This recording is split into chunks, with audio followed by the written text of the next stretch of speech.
6.25%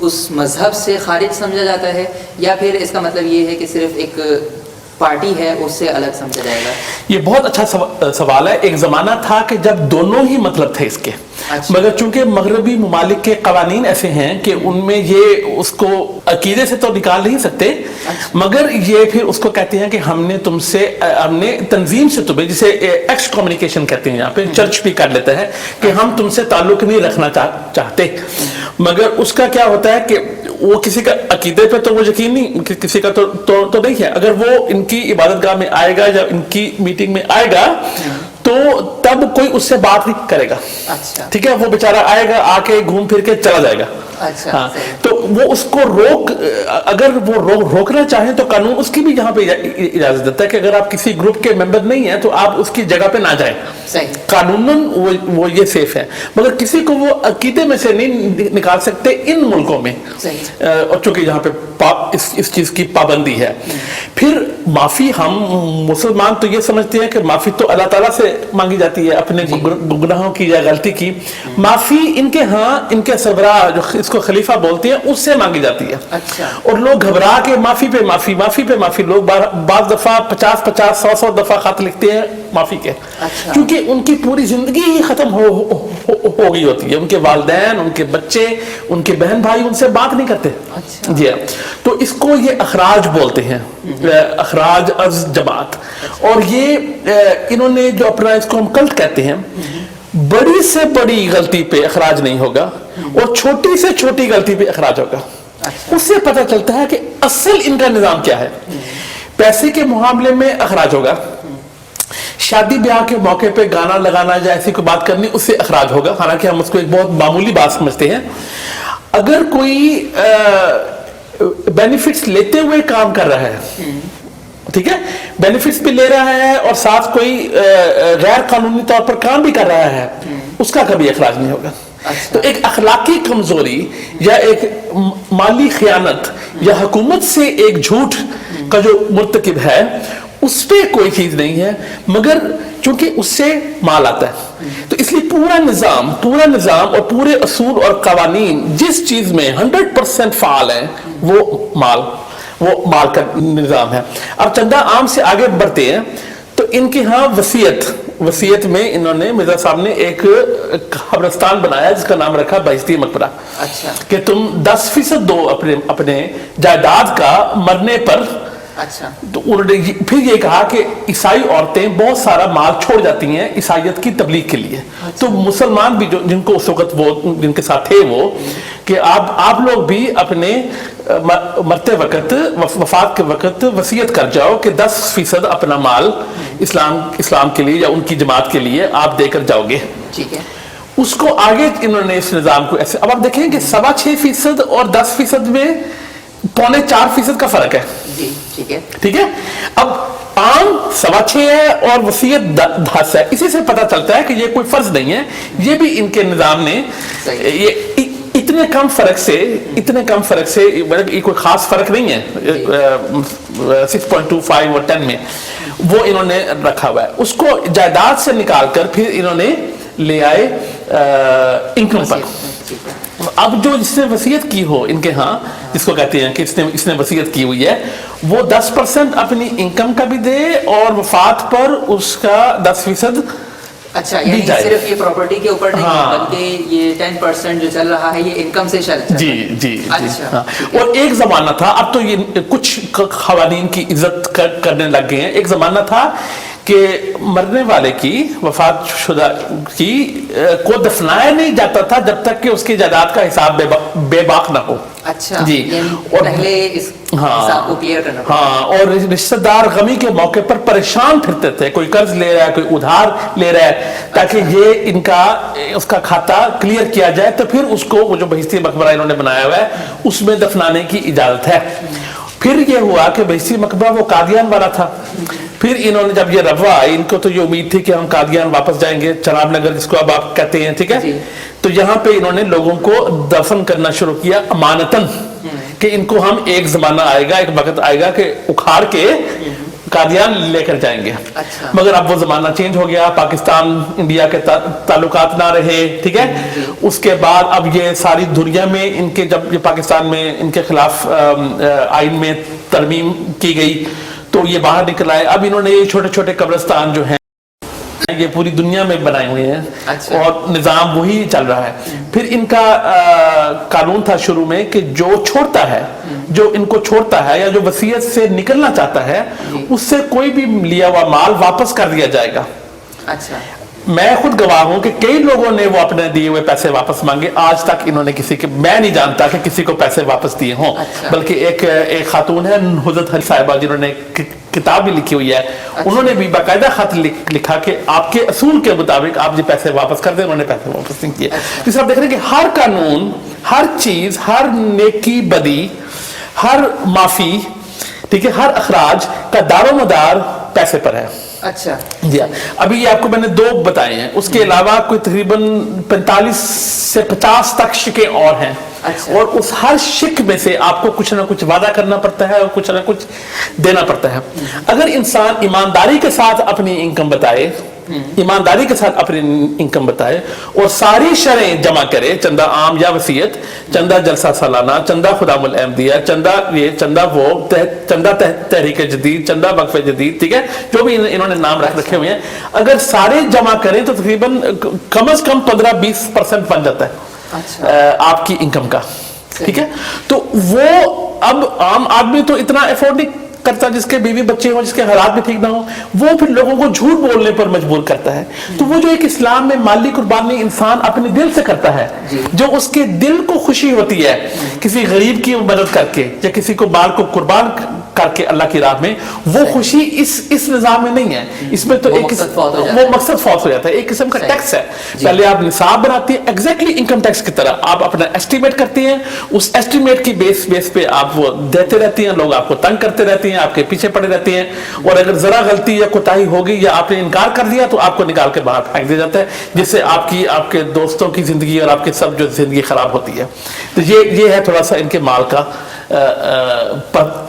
ان کے مالی نظام کا پس منظر.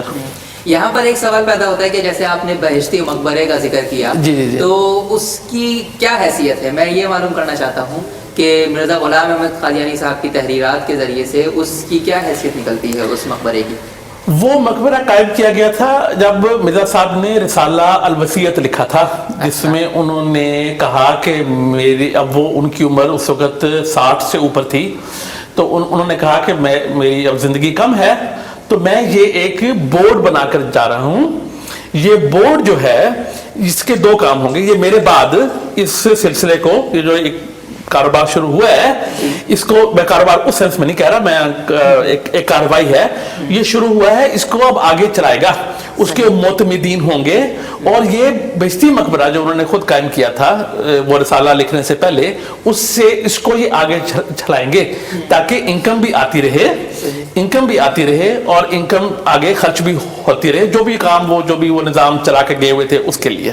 اس سے اس کا آغاز ہوا تھا. اچھا, آپ کو نہیں لگتا کہ جس طریقے سے آپ نے ان کا یہ فائنینشیل سسٹم بتایا ہے کہ اس طریقے سے یہ اپنے فائنینسز کو سپورٹ کرتے ہیں, تو جس کے اندر مختلف مدات ہیں, مطلب مختلف پرسنٹیجز ہیں ہر مد کے لیے, تو یہ اسلام کے بجائے یہ کرسچینٹی سے زیادہ قریب لگتا ہے, کیونکہ اسلام کے اندر تو اس طریقے کا کوئی کانسیپٹ نہیں ہے کہ انکم کے اوپر ٹیکس لگ رہا ہو, اور وہ ٹیکس بھی اس طریقے کا ہو کہ اگر نہیں دیا گیا تو اس کے اوپر اتنی سخت کارروائی ہوگی کہ ان کو جو ہے اپنی جماعت سے نکلنا پڑ جائے گا, اور ان کا مکمل طور پہ بائیک آؤٹ ہوگا کہ ان کے والدین, ان کے بہن بھائی بھی ان سے بات نہیں کریں گے. تو آپ کو نہیں لگتا کہ یہ ایک طرف تو احمدی جماعت اور قادیانیوں کا دعویٰ یہ ہے کہ ہم مسلمان ہیں, اور دوسری طرف جو ہے وہ فائنینس کو سپورٹ کرنے کے لیے جو سسٹم اپناتے ہیں وہ کرسچن سے اور کیتھولک یا پھر چرچز سے متعلق زیادہ ہے بجائے اس کے کہ وہ اسلام کا ہو؟ بالکل آپ نے ٹھیک کہا. جو مالی نظام ہے, جو جس طرح اسلام میں جو ایک فرض پیسہ ہوتا ہے زکوٰۃ, فرض زکوٰۃ ہے صرف, اور وہ کس چیز پہ خرچ ہونی چاہیے وہ ان کے ہاں نہیں ہے. یہ البتہ وہ یہ کہتے ہیں کہ ہم جس پروجیکٹ کے لیے پیسے اکٹھے کرتے ہیں، یہ سارے چندے جو ہم نے رکھے ہوئے ہیں یہ ڈیفرنٹ پروجیکٹس کے لیے ہیں، ڈیفرنٹ تبلیغ کے لیے ہیں، جن کا یہ ٹی وی چینل چلتا ہے، دیکھو ہم کام کر رہے ہیں، اور اسلام میں کسی کام کے لیے، کسی مہم کے لیے پیسے اکٹھے کرنا جائز ہے. ٹھیک ہے، تو یہ اس لیے وہ جو جہاں تک جائز ہونے کی تعلق ہے، کسی مہم کے لیے اکٹھا کیا جائے تو وہ جائز ہے، مگر اگر وہ ایک نظام بن جائے اور جو اصل زکوٰۃ اور غریبوں پہ اور محتاجوں پہ اور مسافروں پہ خرچ کرنے کا جو ہے بلکہ غریبوں سے چوسا جائے، وہ پھر نظام کرپٹ ہو جاتا ہے. ٹھیک ہے، تو آپ کی بات بالکل بجا ہے کہ نظام کرپٹڈ ہے. اسلامی جو نظام ہے زکوٰۃ کا اور غریبوں کی مدد کا اور جس چیز جگہ وہ خرچ ہونا چاہیے اس پہ نہیں، اس پہ یہ لاگو نہیں، اس پہ یہ جو ہے اس سے یہ مشابہت نہیں رکھتا. تو یہ اگر کوئی قادیانی سن رہے ہیں یہ تو جائز ہونا، کسی چیز کا جائز ہونا الگ بات ہے، مگر اس جائز چیز کو اس حد تک پہنچا دینا کہ اصل جو ہے کہ اس کے اوپر سزائیں بھی سزائیں ملنی شروع ہو جائے اور اصل دب جائے، تو وہ پھر ایک جو ہے نا وہ ایک الگ نظام بن جاتا ہے جس کا کہ اسلامی نظام جو ہے فائنینشیل اس سے کوئی تعلق نہیں ہے. ایک سوال یہ آتا ہے ذہن میں کہ جیسے کہ آپ نے بتایا کہ یہ وہ مصارف زکوٰۃ جیسے اسلام کے اندر ڈیفائن ہے کہ ان لوگوں کو دینا ہے، اور جب تک کہ ایک مسلمان اپنی زکوٰۃ کو ان لوگوں تک نہیں پہنچا دیتا اس کی زکوٰۃ ادا نہیں ہوتی. اور آپ یہاں پہ یہ کہہ رہے ہیں کہ جیسے قادیانی جماعت کے اندر یہ کانسیپٹ نہیں ہے، بلکہ اس کے اندر مختلف پروجیکٹس ہیں جن کو فائنینس کرنے کے لیے یہ چندہ اکٹھا کیا جاتا ہے جو کہ فرض درجے تک پہنچ جاتا ہے. اب سوال یہ پیدا ہوتا ہے کہ کیا اس کے لیے کوئی چیک اینڈ بیلنس ہے، مطلب کہ اس پورے کے پورے پیسے کو جو کہ اکٹھا کیا گیا ہے اس کو صحیح مصرف میں بھی جو کہ بقول ان کے ایک پروجیکٹس ہیں اور وہ بہت ضروری ہیں ان میں استعمال کیا جاتا ہے، یا پھر اس کے علاوہ بھی کوئی ایسی چیزیں ہیں، مطلب اس کی کوئی اکاؤنٹنگ ہے، کوئی چیک اینڈ بیلنس ہے، کس طریقے سے یہ نظام؟ آپ نے بہت شاندار بات کی. یہ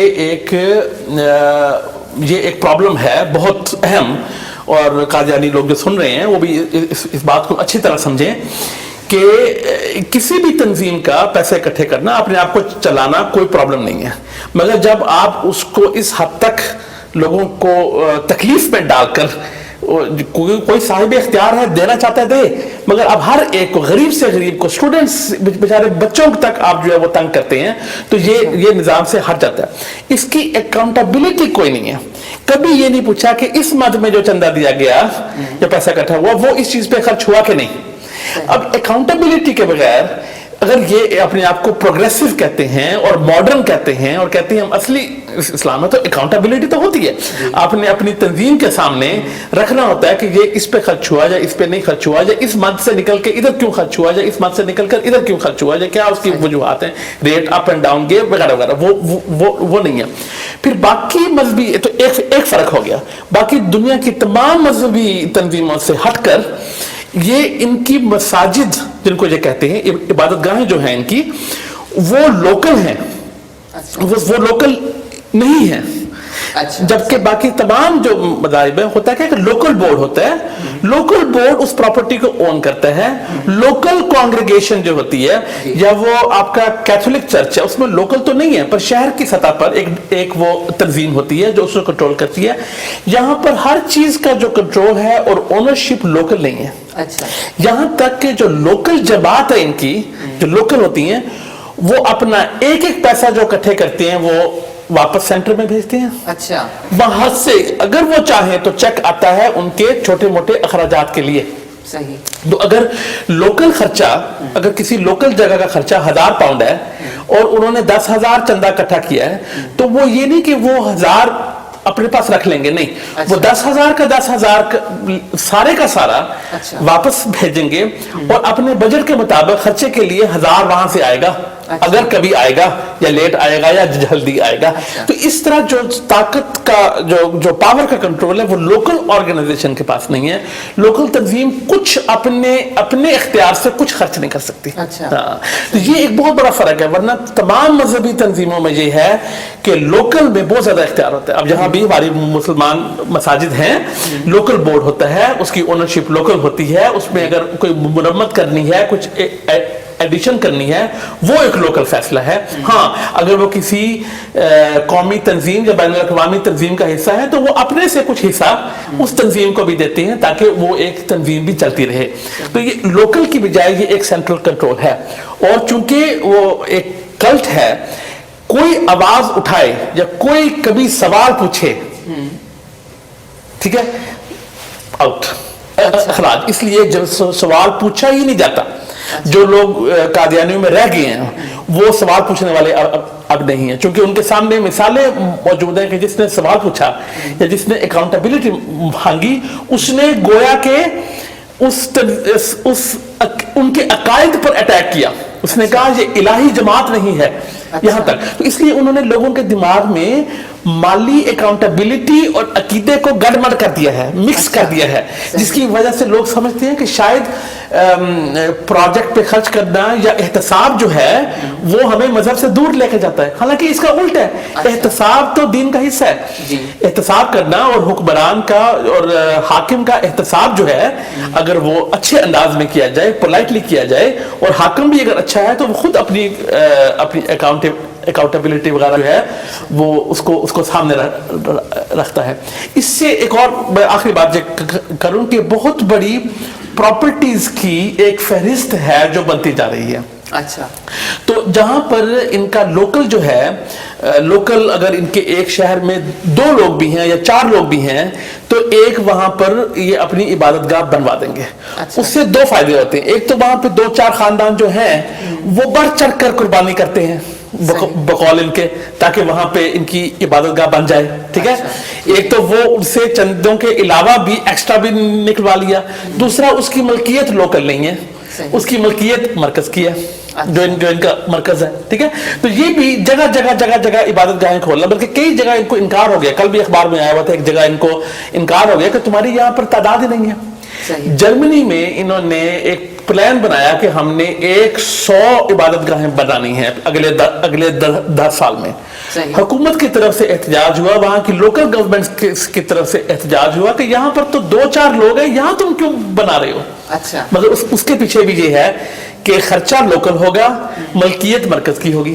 اچھا, ٹھیک ہے. تو یعنی آپ کے کہنے کا مطلب یہ ہے کہ یہاں قادیانی جماعت کے اندر کوئی ایک آڈیٹنگ کا نظام موجود نہیں ہے, اور نہ ہی اگر کوئی عام شخص یا عام قادیانی جو کہ اتنا 20% تک جو ہے وہ چندہ دے رہا ہے, وہ اس کو پوچھنے کا کوئی حق نہیں ہے.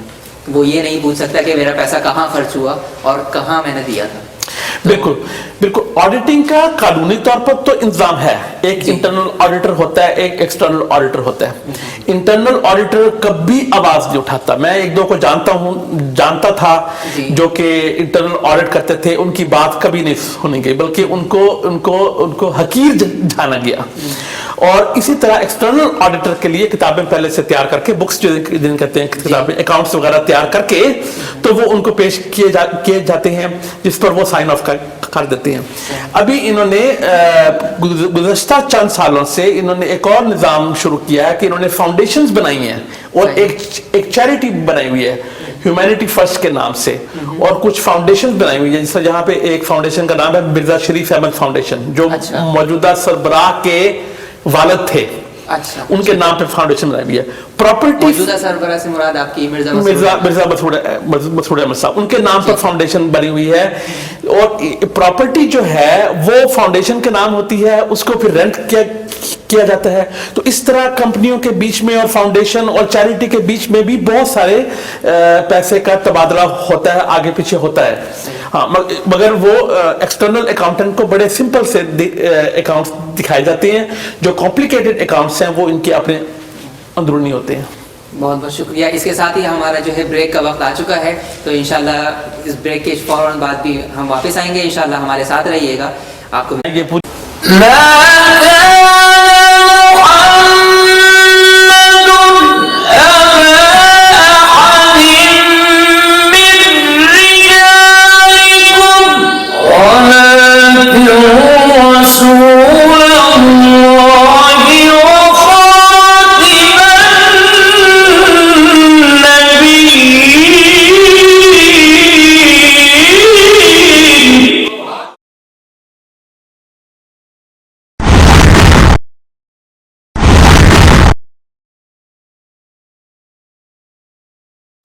ویلکم بیک ناظرین.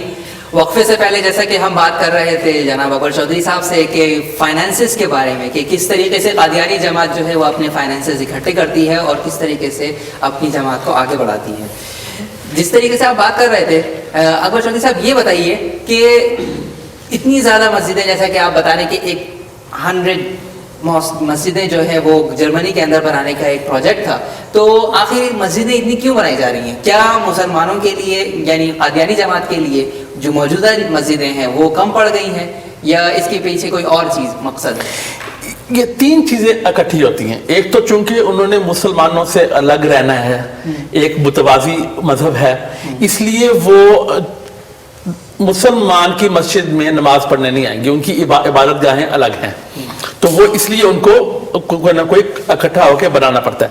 دوسرا، جس طرح میں نے آپ کو کہا کہ ابھی میں نے عرض کیا تھا کہ جو وہاں پہ تھوڑے لوگ بھی ہوں، 2-4 بھی ہوں کسی بھی جگہ میں، کسی بھی شہر میں، ان سے بہت زیادہ پیسہ نکلوایا جا سکتا ہے، باقی چندوں سے بڑھ کر بھی، کیونکہ جی یہاں پر ہم ایک لوکل عبادت گاہ بنا رہے ہیں اس لیے بڑھ چڑھ کر حصہ لو، تو وہ بھی ایکسٹرا رہتا ہے.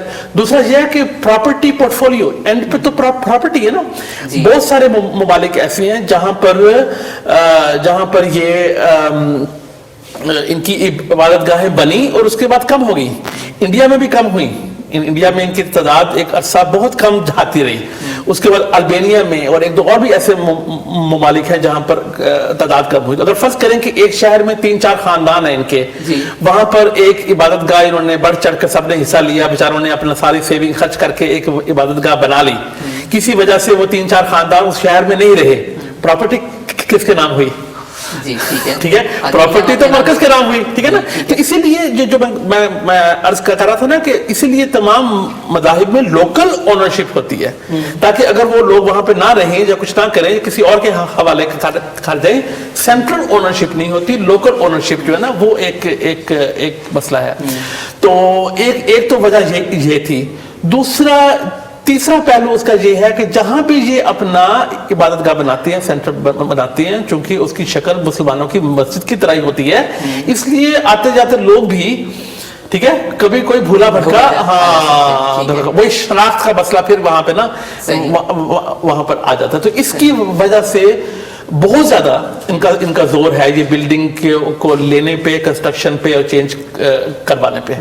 اچھا، قادیانی جماعت کے اندر پیسہ اکٹھا کرنے کے اوپر تو اتنا زیادہ زور ہے کہ مختلف مدعات کے اندر ان سے جو ہے پیسہ اکٹھا کیا جا رہا ہے، مسجدیں بنائی جا رہی ہیں، اور پھر ٹی وی چینلز ہیں یا پھر بہت الگ قسم کی کیمپینز ہیں کہ بسز پہ پوسٹرز لگانے ہیں، ریڈیو ہے، ٹی وی ہے، نیوز پیپر ہے، اور اسی طریقے سے بلاگنگ ہے.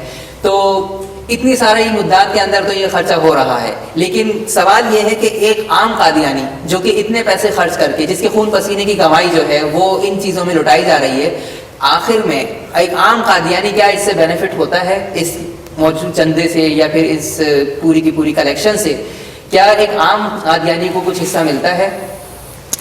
نہیں، اس کا جواب شارٹ آنسر از نو. ٹھیک ہے، اب میں چند باتیں کروں گا آپ سے. اگر قادیانی سن رہے ہوں تو وہ بھی ذرا غور سے سنیں کہ قادیانی اتنا جو پیسہ خرچ کرتے ہیں یہ اپنی سیاستدانوں پہ اور اپنی کیمپینز پہ، مسلمانوں کی شناخت چھیننے کے پیچھے، یہ اپنے لوگوں کے لیے کیا کر رہے ہیں. کتنے کالجز اور یونیورسٹیز انہوں نے بنائی ہیں، کتنے اعلیٰ تعلیم کے مراکز انہوں نے بنائے ہیں. یہ کہتے ہیں کہ یہ ڈاکٹر عبدالسلام قادیانی تھے، ان کو پاکستان نے عزت نہیں دی. گورنمنٹ کالج لاہور میں ڈاکٹر سلام کے نام پر ایک انسٹیٹیوٹ قائم ہے جو جہاں سے انہوں نے تعلیم تھی. قادیانی یہ بتائیں کہ انہوں نے ڈاکٹر سلام کے نام پر کون سا انسٹیٹیوٹ قائم کیا؟ ٹھیک ہے. تو اسی طرح جو عوام ہے اس کو چونکہ اتنا زیادہ مسلمانوں سے نفرت دلائی جاتی ہے، مسلمان علماء سے نفرت دلائی جاتی ہے، ہماری مخالفت ہو رہی ہے، کلٹ ذہن ہے، اس لیے وہاں پہ اکثر جو سادہ لوگ قادیانی ہیں وہ اس بات سے سوال ہی نہیں اٹھاتے کہ یہ جو کروڑوں کے پیسہ تم اکٹھا کر رہے ہو، اس کو تم ہماری فلاح، چلو باقی دنیا کی فلاح تو چھوڑو، جس طرح آغا خان گروپ ہے وہ پیسے اکٹھے کرتے ہیں، وہ جو بھی ادارہ قائم کرتے ہیں عوام کی فلاح کے لیے، بہت سارے ان کے ادارے ہیں. تو چلو باقی لوگوں کو تو چھوڑو, ہماری فلاح کے لیے تم کیا کر رہے ہو؟ نہیں, تو صرف ان کے 3-4 ادارے رہ گئے ہیں جو ان کے اپنے نام کے ہیں. وہ وہاں پہ بھی یہ اپنے مربیوں کو, جن کو ہم مولوی کہتے ہیں, اس قسم کے لوگوں کو ٹرین کرنے کے لیے ادارے رہ گئے ہیں. یہ ان کا فلاحی کام کا یہ حد ہے. چناب نگر میں, روا میں جو اسکول, کالج اور ہسپتال تھا, وہ اب حکومت چلاتی ہے.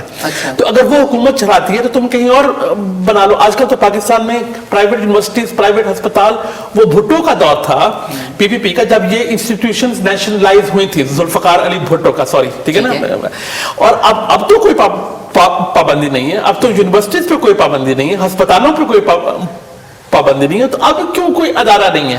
صحیح, ٹھیک ہے. تو یہ وہ سوال ہے جو یہ لوگ, ان لوگوں کو پوچھنے چاہیے, ٹھیک ہے, کہ یہ فلاح پر کیا خرچ ہو رہا ہے, کتنی ریسرچ ہو رہی ہے. اب آپ اگر ان کا TV چینل دیکھیں, اس پر کوئی قادیانی عالم نہیں ہے جو کسی موضوع پر بھی کسی دوسرے انسان کے ساتھ گفتگو کر سکے, دین پر, مذہب پر, فلسفے پر, ٹھیک ہے, سوشیولوجی پر, اکنامکس پر کوئی گفتگو نہیں ہے. ایک بچگانہ قسم کی باتیں چلتی رہتی ہیں جس سے لوگ محظوظ رہتے ہیں, اور دوسرے مسلمانوں سے اتنی نفرت کی جاتی ہے کہ وہ کبھی اپنا وہ سوال ہی نہیں پوچھتے.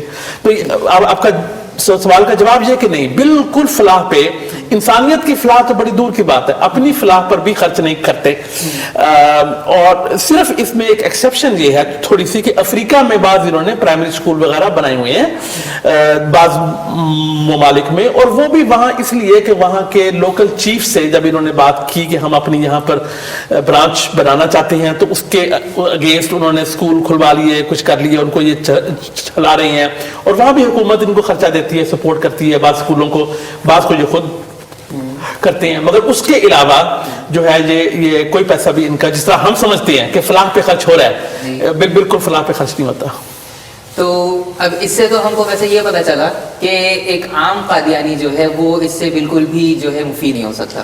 لیکن ان کے جو مربی ہیں, جو علماء کہلاتے ہیں, تو ان کو کیا منامات حاصل ہیں؟ کیا آپ اس کے بارے میں کچھ بتا سکتے ہیں کہ ان کو کس طریقے سے یہ سپورٹ کرتے ہیں, یا ان کو کس طریقے کی مراعات حاصل ہے؟ جی, جو ان کے جامعہ احمدیہ جس کو بولتے ہیں, اس کے گریجویٹ ہیں اور وہ مربی بن کر نکلے وہاں سے.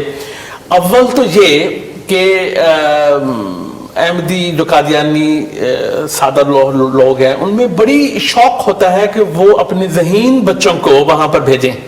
اپنے, مگر پالیسی کے تحت جو ہے وہ زیادہ ذہین بچوں کو اس میں داخلہ نہیں دیا جاتا. اچھا, ٹھیک ہے, یعنی اس کے الٹ ہوتا ہے. جی جی جی جی.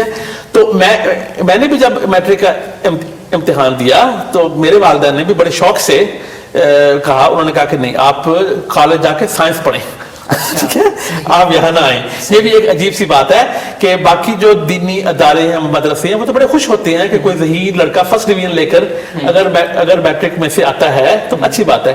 یہ سیکنڈ ڈویژن زیادہ تر لیں گے, تھرڈ بھی بعض لیتے ہیں, مطلب کہ یہ ایسے لوگ دیں گے. پھر اس کے اندر جو ان کو سکھایا جاتا ہے, جو ان کو تعلیم دی جاتی ہے, سوائے عربی کے چند الفاظ, ان کو کوئی ایسی تعلیم نہیں دی جاتی جس سے, عربی بھی اچھی نہیں سکھائی جاتی جس سے کہ وہ باہر کوئی نوکری یا ملازمت کر سکے. اچھا, ٹھیک ہے, اس لیے وہ چھوڑ نہیں سکتے.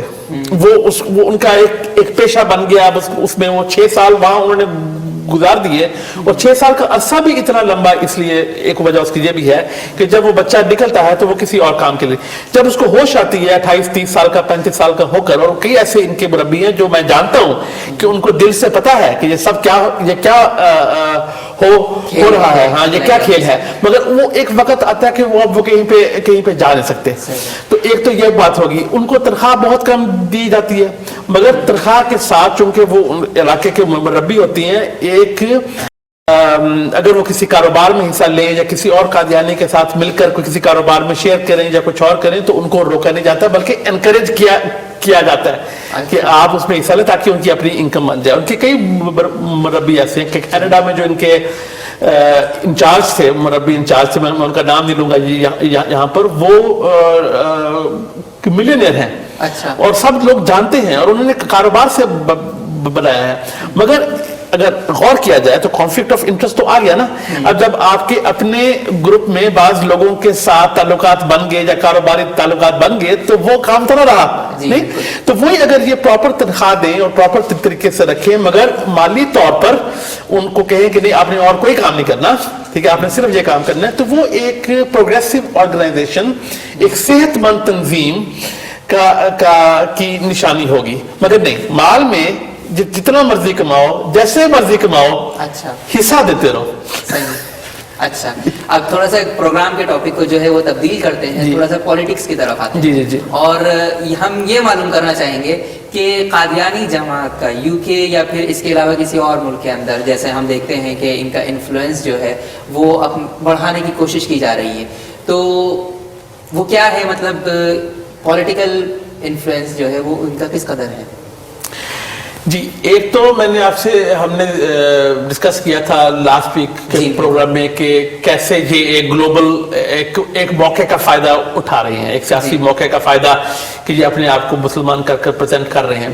اس سے الٹیمیٹلی نقصان ان کو ہی ہوتا ہے جب آہستہ آہستہ, جیسا اب یہ واقعہ ہوا یہاں پر یو کے میں, یہ کیمپین جو انہوں نے کی کہ یہ ہیٹ کیمپین ہو رہی ہے ہمارے خلاف, اس سے کیا ہوا کہ صحافیوں کی ایک نئی جنریشن, ایک نئی جو ہے نسل, اس کو ان کے بارے میں پتہ چل گیا. اسی طرح سیاستدانوں کی ایک نئی جنریشن کو بھی اس کے بارے میں پتہ چل گیا. اس لیے ہم کبھی خاموش نہیں بیٹھ سکتے, جہاں پہ موقع ملتا ہے ہم آواز جو ہے وہ اٹھاتے ہیں. تو میں نے ریسرچ کی ہے اس پہ بہت زیادہ. برطانوی حکومت جو ہے وہ مرزا غلام احمد کے زمانے سے لے کر اب تک ٹالریٹ کرتی ہے, چونکہ اگر کوئی ان کو نقصان نہیں پہنچا رہا تو ان کا یہ ایک قانون پسند قوم ہے, یہ اس میں کوئی عمل دخل نہیں کرتے. یہ اپنا بہت بڑا اعزاز سمجھتے ہیں اگر ان کے تقاریب پر اور ان کے جلسوں پر ممبر آف پارلیمنٹ آ جائیں, سیاستدان آ جائیں, ان کو انوائٹ کرتے ہیں, بلاتے ہیں اور ان کا احسان چکاتے ہیں پھر کام کر کے. اچھا, ٹھیک ہے, تو کسی کی کیمپین ہے اس میں وہ اس کا بے بہا کام کریں گے, اپنے سارے لوگوں کو اکٹھا کر کے اس کے فلائر بانٹیں گے, یہ کریں گے, وہ کریں گے. اس طرح ایک قسم کی مفت ورک فورس مل جاتی ہے. یہ امریکہ میں بھی کرتے ہیں, کینیڈا میں بھی کرتے ہیں, یو کے میں بھی کرتے ہیں, کسی حد تک آسٹریلیا میں بھی انہوں نے شروع کر دیا ہے کہ کینڈیڈیٹس کو سپورٹ کرنا. کسی خاص پارٹی کو سپورٹ نہیں کرتے مگر اکثر لبرل جو ہے نا, لیفٹ سینٹر لیفٹ جس کو ہم بولتے ہیں, ٹھیک ہے, یہاں پہ وہ لیبر پارٹی کہلائے گی, ٹھیک ہے, کینیڈا میں وہ لبرل جو ہے وہ پارٹی کہلائے گی, اس کو زیادہ تر یہ سپورٹ کرتے ہیں.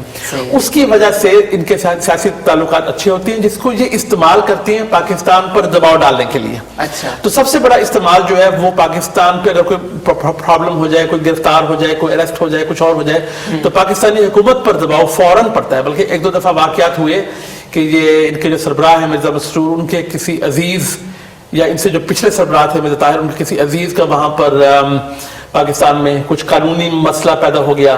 تو کینیڈا سے ممبر آف پارلیمنٹ خود گئے. اچھا, جی. تو جب آپ کسی کو الیکٹ کرنے میں اس کی آپ ہیلپ کریں گے تو آپ صاف ظاہر ہے کہ وہ آپ کا ممنون ہوگا, تو یہ ہوگا. مگر سیاسی طور پر حکومتیں کیا سمجھتی ہیں, وہ بھی ان کو ایک کلٹ سمجھتی ہیں. ان کو ان سے نہ کوئی خطرہ ہے نہ کوئی فائدہ ہے. یعنی کہ یہ بالکل گیو اینڈ ٹیک والی بات ہو گئی کہ اس ہاتھ دو اور اس ہاتھ دو, لیکن اس کے اندر کوئی بھی ان کے پاس جو ہے وہ کسی بھی قسم کی کوئی ہمدردی یا اچھائی نہیں ہے کہ اس کو برطانیہ کی حکومت یا کوئی بھی پولیٹیکل شخصیت جو ہے وہ ان کو ان کی اچھائی کی وجہ سے اچھا سمجھتی ہے. یعنی ایسا کچھ نہیں, چونکہ اچھائی برائی نہیں ہے. میں آپ کو بتاتا ہوں کہ تاثر کیا ہے ان کا. یہاں کے جو انٹیلیجنسیا ہے, جو یہاں کے مصنف ہیں, جو یہاں کے تھنکرز ہیں, مفکرین ہیں, جو ان کو جانتے ہیں وہ ان کے بارے میں کیا سوچتے ہیں, میں آپ کو بتاتا ہوں. ایک کلٹ کی طرح, جس طرح کہ یہ سائنٹولوجی ہے یا جس طرح یہ جہوواز وٹنسز ہیں, نہ کسی کو فائدہ پہنچاتے ہیں نہ کسی کو نقصان پہنچاتے ہیں, مگر چونکہ وہ کلٹ ہیں, چونکہ ان کے اندر وہ فلسفہ اور عقل موجود نہیں ہے, اس لیے وہ کسی کے بھی ساتھی نہیں ہو سکتے. کیونکہ دیکھیں, ایک وہ تنظیم کسی کی مخالف یا ساتھی ہوتی ہے جس میں کچھ گہرائی ہو, جس کا کوئی ایک فلسفہ ہو, جس کا کوئی عقیدہ ہو, ٹھیک ہے نا. جو ایک تھالی کا بینگن ہو, تھالی کے بینگن کا تو کوئی اپنا نہ دوست سمجھتا ہے نہ اس کو دشمن سمجھتا ہے. تو ایک قسم کا یہ ایک کاروبار ہے جو یہ مرزا فیملی کا ہے. پیسے اکٹھے کرتے ہیں لوگ. بعض وہی خاندان ہیں جنہوں نے مرزا صاحب کو مانا تھا, جن کے آبا و اجداد نے مانا تھا, وہی چلتے آ رہے ہیں, ان میں افزائش ہو رہی ہے.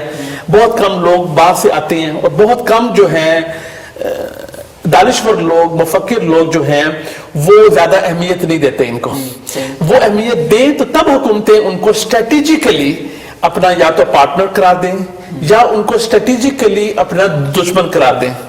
ٹھیک ہے, یا مگر جس میں گہرائی نہ ہو, جس میں گہرائی نہ ہو, اس سے نہ حکومت کو کوئی فائدہ ہے نہ اس کو کوئی نقصان ہے. تو آپ کا کہنے کا مطلب یہ ہے کہ جیسے قادیانی جماعت کے پاس کوئی پولیٹیکلی لائن آف ایکشن نہیں ہے بنیادی طور پہ, وہ ایک کلٹ کی طرح پھیل رہی ہے.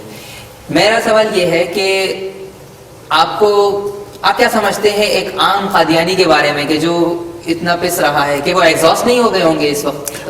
بہت زیادہ, اتنی زیادہ جو ہے وہ فرسٹریشن پائی جاتی ہے.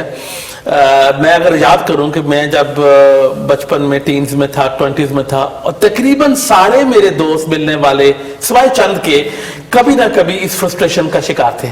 مگر بات یہ ہے کہ چونکہ ہمارا کلچر ایسٹرن کلچر ہے. کیا اس بات کا انہوں نے آپ کے سامنے کبھی اظہار بھی کیا, یا آپ نے کبھی خود آبزرو کیا جب کہ آپ پچھلے زمانے میں جب قادیانی تھے, تو کیا آپ نے خود اس چیز کو فیل کیا کہ یہ ایک مایوسی پیدا کر رہی ہے عام قادیانیوں میں, اور ایک وقت آئے گا کہ یہ بوائلنگ پوائنٹ جو ہے وہ ریچ ہو جائے گا؟ ہاں, بوائلنگ پوائنٹ تو پتہ نہیں کب آئے گا, مگر یہ ہے کہ جو عام سادہ لوگ قادیانی ہیں وہ اس میں پھنسے ہوئے ہیں. تو پھر وہ کیا کرتے ہیں, ایک چھوٹا سا طبقہ ہوتا ہے جو ان میں ایکٹیو ہوتا ہے, اکثریت ایکٹیو نہیں رہتی.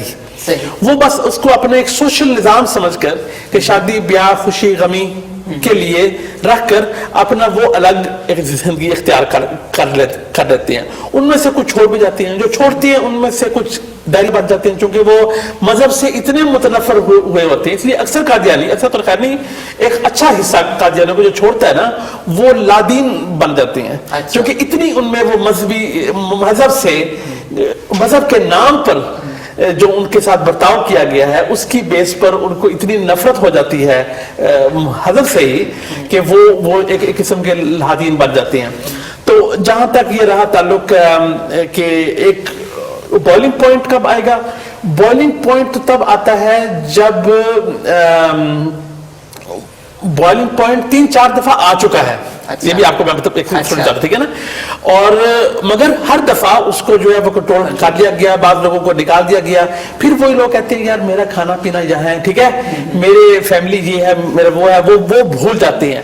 مگر وہ ایک بات یاد نہیں رکھتے کہ آج ان کے دماغ کام کر رہے ہیں, ان کو اردو عربی پڑھنی آتی ہے, اپنے بچوں کو کیوں چھوڑ کے جا رہے ہیں. تو میں نے جب چھوڑا میرے ذہن میں یہی خیال آیا, میں نے کہا کہ میں اگر کمپرومائز کر کے اپنے بلیف کے ساتھ کمپرومائز کر کے ان میں رہا, اور میں زبان سے تو کہوں گا کہ بچوں کی خاطر ہوں, مگر میرے بچے تو اردو نہیں پڑھ سکتے, وہ تو میری طرح فارسی عربی وغیرہ نہیں پڑھ سکتے, تو وہ کیسے اس حقیقت تک پہنچیں گے جس تک میں پہنچ چکا ہوں. تو کیوں نہ میں اپنے بچوں کی خاطر, تاکہ ان کو دوبارہ اس اسٹیج میں سے نہ پاس ہونا پڑے, نہیں میں ان کی خاطر چھوڑ جاؤں تاکہ کم از کم ان کو یہ اسٹیج میں سے نہیں گزرنا پڑے. ابھی جو آپ سے ذکر کیا تھا کہ بعض دفعہ بوائلنگ پوائنٹ آیا, تو آپ کو بتاتا ہوں کہ 1956 میں, بالکل ضرور بتائیے کیونکہ یہ کافی انٹرسٹنگ بات ہے. 1956 میں ایک حقیقت پسند پارٹی کے نام سے ایک تنظیم چناب نگر میں روا میں قادیانیوں کی ایک تنظیم بنی. اس میں سے چند لوگ تھے جو اپنے مرزا محمود صاحب کے جو ان کے دوسرے خلیفہ تھے, سربراہ تھے, ان کے کردار سے اتنے ان کو کردار پسند نہیں تھا, اور ان کی وہ ڈکٹیٹرشپ ٹائپ سے تنگ آ کر انہوں نے اپنا ایک گروپ بنا لیا, اور اس میں اچھے خاصے لوگ شامل ہو گئے, اور انہوں نے الگ گروپ بنایا جو اب تک اس کے بعض ممبران رہے ہیں. اور جنہوں نے وہ بنایا, چودھری غلام رسول صاحب نے, ان کا انٹرویو 2 ہفتے پہلے آیا. اب ان کی عمر ماشاءاللہ 85 سال کے لگ بھگ ہوگی. ان کا انٹرویو آیا اور سن کر بہت خوشی ہوئی. کہتے ہیں کہ جی اب میرے مطابق مرزا غلام احمد کے دعووں کو ماننا ضروری نہیں ہے. اچھا, ٹھیک ہے, اور میں اپنے آپ کو مسلمان تصور کرتا ہوں. ٹھیک ہے, یہ ابھی 2-4 ویک ہوئے ہیں. ان کا آپ کی یہ شیخ صاحب نے بھی اور سہیل بابا صاحب نے بھی اپنی سائٹ پر ان کا انٹرویو لگایا ہوا ہے. تو ایک تو وہ بغاوت ہوئی تھی. ایک 1914 میں جب یہ لاہوری گروپ الگ ہوا ہے, اس وقت وہ یہ بھی ہوا تھا. انہوں نے کہا کہ ہم ان کو نبی نہیں مان سکتے, جو بھی انہوں نے لکھا ہے ہم نبی نہیں مان سکتے, جس کی وجہ سے کہ نسبتاً وہ مسلمانوں کے قریب ہیں,